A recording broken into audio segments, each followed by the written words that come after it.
I think we just saw some very powerful footage there. I mean, it's from 1945 to today, 2015. This is now 3 generations that mankind has been struggling with this particular challenge, this threat of thermonuclear war. And, I think it's interesting to recognize how much the words of General MacArthur 70 years ago, spoken in 1945, are as true and apt today as they were then. Why can we take what MacArthur said 3 generations ago and recognize how much that defines the situation today? And what I'm going to discuss is I think the issue is that he was addressing certain principles of human history and human development, as was Kennedy in the clips we saw, as was de Gaulle, as was Reagan, as was and is LaRouche, and as we are here right now today. I mean, what are we addressing here? We're dealing with, I think the real issue to take from all this is we're dealing with certain, I would say, scientific principles of the development of mankind. Mankind is a very specific, unique, creative species on this planet and in this solar system. That what we have to recognize in looking at this history is that mankind is a distinct form of life on this planet. We are different from any animal species which we share this planet with. That it's mankind's unique nature to progress, to develop, to advance scientifically and technologically, and to become increasingly a more powerful force on this planet and beyond. That's what makes mankind mankind. And if we deny that, if we deny our true nature, if we deny the powers of thermonuclear technologies, we really deny our own existence as a creative force on this planet. I think the issue is that we have to realize, despite maybe the beliefs of some, we can't go backwards from this challenge. We can't suppress and hide thermonuclear technologies or the understanding of nuclear reactions. These are part of the natural universe, and it's mankind's nature to understand and utilize and master and develop these principles and new principles beyond them. So we can't change that.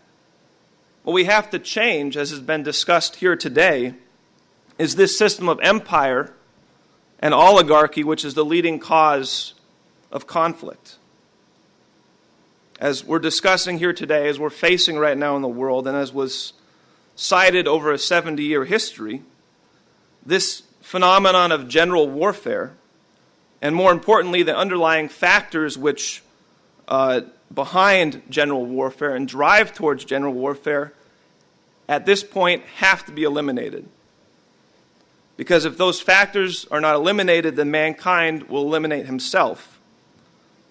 By mankind's own failure to rise to address these realities of mankind's own development, of recognizing mankind's own existence as a creative force on this planet and in the solar system. So I think what we're looking at in this history, these 3 generations, this process we're looking at here today, this is a certain historical principle that's been acting from then till now. And all these great individuals that we just witnessed chose to understand and address that principle. And our job here today is not to just look at these individuals and idolize them, but our job is to be like them and to choose to take up the same principle.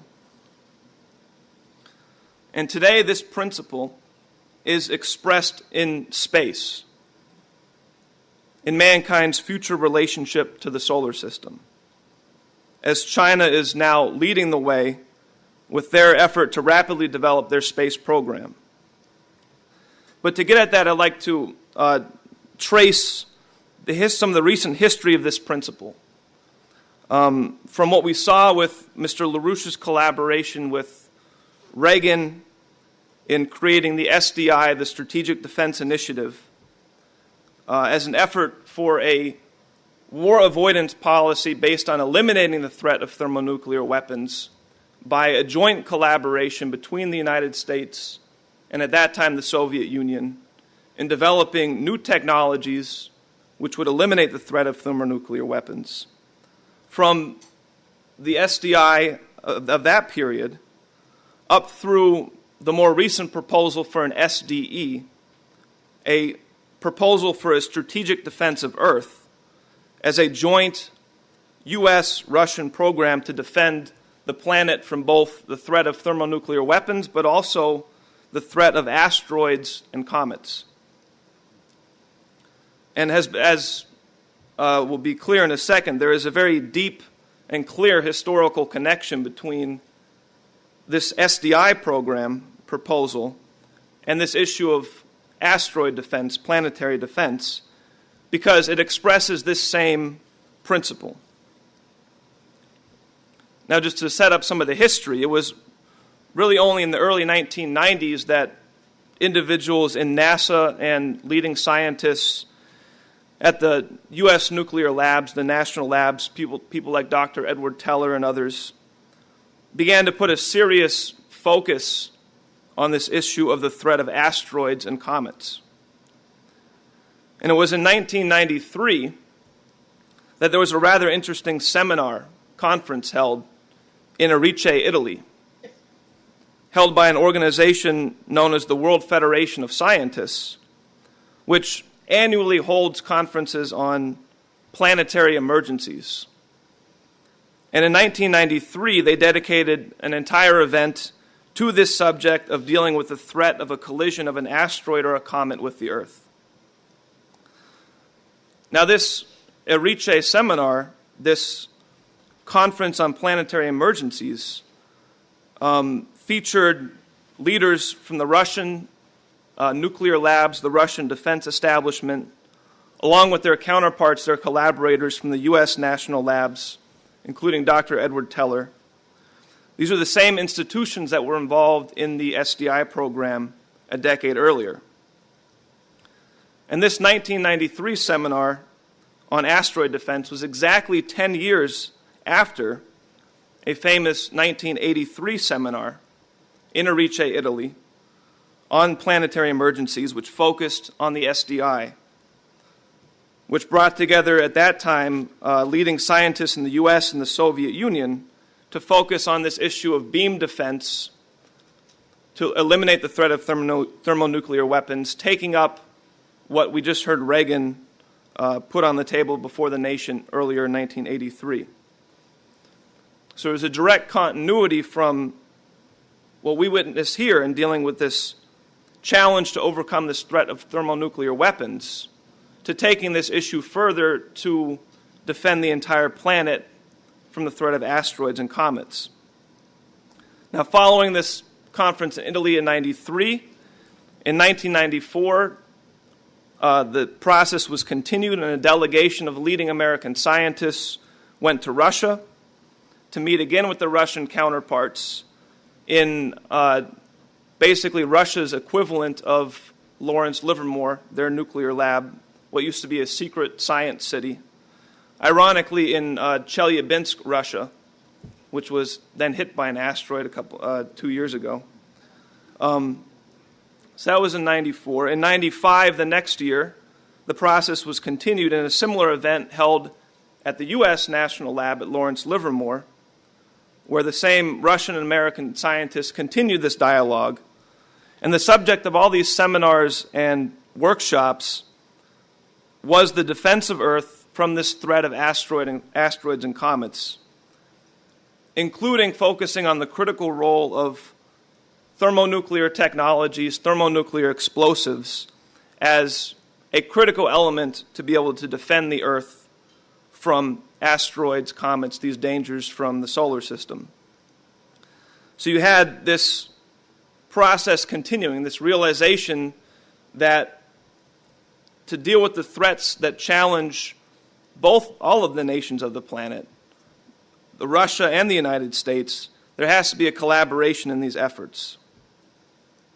And all of this is important background to what happened in 2011 when Dmitry Rogozin, who at that time was the Russian envoy to NATO, particularly on the issue of missile defense systems and nuclear missiles, where he posed that instead of the United States continuing this advance of NATO, instead of the United States pursuing this positioning of NATO systems right on Russia's border, as we had promised we wouldn't, he said, why don't we instead retake up this idea of collaborating on both eliminating the threat of nuclear missiles, a missile defense program, and collaborating on this threat of planetary defense, addressing this challenge of asteroids and comets.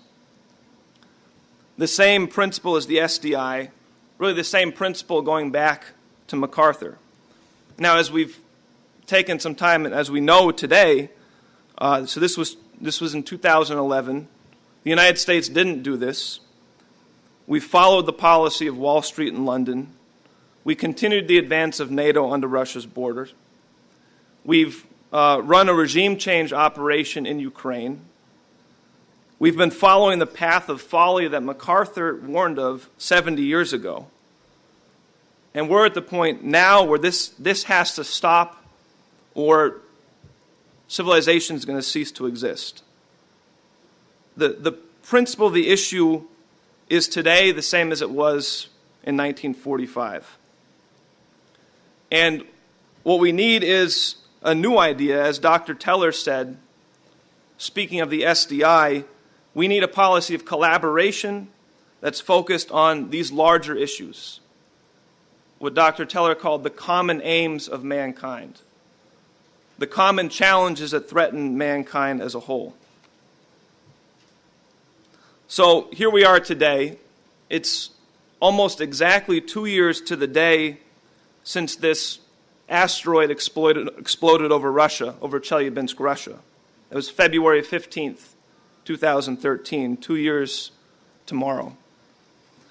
And as people remember, this was a complete surprise. No one saw this coming. There was no warning that this asteroid was going to hit the Earth. And in fact, we still don't know even where the vast majority of asteroids are in our immediate neighborhood of the inner solar system. We are effectively flying blind through the solar system through a field of literally millions of asteroids, any one of which could do major damage, could take out a city, a nation, and some of these things even threaten the entire planet. And we're no closer today to being able to deal with that threat. Some advances have been made, but we have not really taken on the challenge that was put on the table back in the early 90s. We don't know where the vast majority of these asteroids are. We have no serious defense system that could stop an asteroid or comet, even if we knew one was coming. So I think this just takes us back to the beginning, the principle of the issue that we're dealing with. You know, it is only mankind as a unique creative species on this planet that could even conceive of these ideas. You know, mankind is the only being on this planet, the only form of life, the only creative force that could even have potentially the capability of defending the planet. And it's the same thermonuclear technologies which has made warfare no longer possible, which actually gives us the ability to defend all life on Earth from these asteroids and comets. So I think there's an underlying challenge that mankind as a whole is facing with this issue, and it's this principle of the scientific development of mankind as a creative force that we need to rise to understand and fulfill. That we actually have to, at this point, we have to finally overcome this challenge and collaborate with Russia, collaborate with China, join the BRICS and these other nations. That mankind at this stage in development of human history absolutely requires this type of policy of pursuing the common aims of mankind, that we cannot continue to exist on this planet if we don't commit to that principle. If we don't come to realize that mankind has become such a powerful force on this planet that we have to rise to a new level of existence and a new level of international relations that recognizes mankind as this creative force, not only on Earth but in the solar system. So I think that's the challenge before us today, to keep this short and to leave some time for questions. We have to take, at this point, positive affirmative actions, recognizing and regarding mankind as a unique force with, frankly, an obligation to defend the Earth and move out into the solar system. And if we don't take that as a positive challenge, then we're not going to be able to overcome the challenge before us today. So.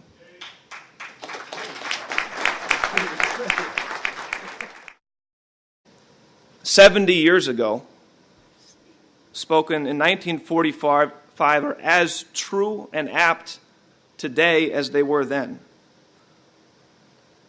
You know, why can we take what MacArthur said 3 generations ago and recognize how much that defines the situation today? And what I'm going to discuss is, I think the issue is that he was addressing certain principles of human history and human development, as was Kennedy. That what we have to recognize in looking at this history is that mankind is a distinct form of life on this planet. We are different from any animal species which we share this planet with. That it's mankind's unique nature to progress, to develop, to advance scientifically and technologically, and to become increasingly a more powerful force on this planet and beyond.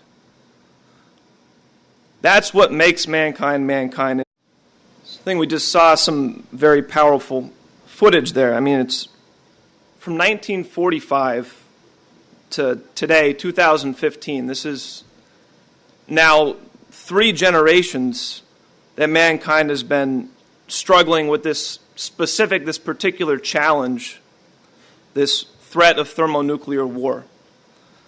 And, you know, I think it's interesting to recognize how much the words of General MacArthur in the clips we saw, as was de Gaulle, as was Reagan, as was and is LaRouche, and as we are here right now today.